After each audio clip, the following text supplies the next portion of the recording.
হাজার সংকট, বিশ্ব অর্থনীতি, জাতীয় স্বার্থ বিবেচনা করে নির্বাচনী ইশতেহার অনুযায়ী জনকল্যাণমুখী বাজেট দেয়ায় সরকারকে সাধুবাদ এফবিসিসিআই-এর।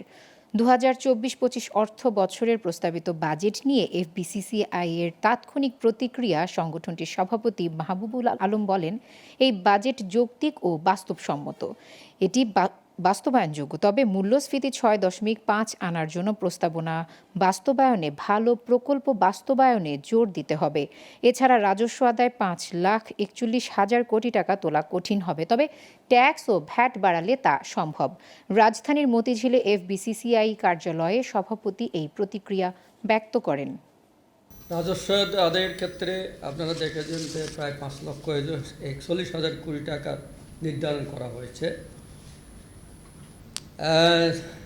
যা আদায় কঠিন বলে আমরা মনে করি। তবে কঠিন হবে না যদি না ট্যাক্সের নেট বাড়ানো যায়। যারা শুধু ট্যাক্স দিচ্ছে তাদের উপর যদি এটা না হয়, যদি এটা ট্যাক্স নেটটা বাড়ানো দেওয়া যায়, তাহলে কিন্তু এই ৫,৪১,০০০ কোটি টাকা আদায় হবে বলে আমরা বিশ্বাস করি।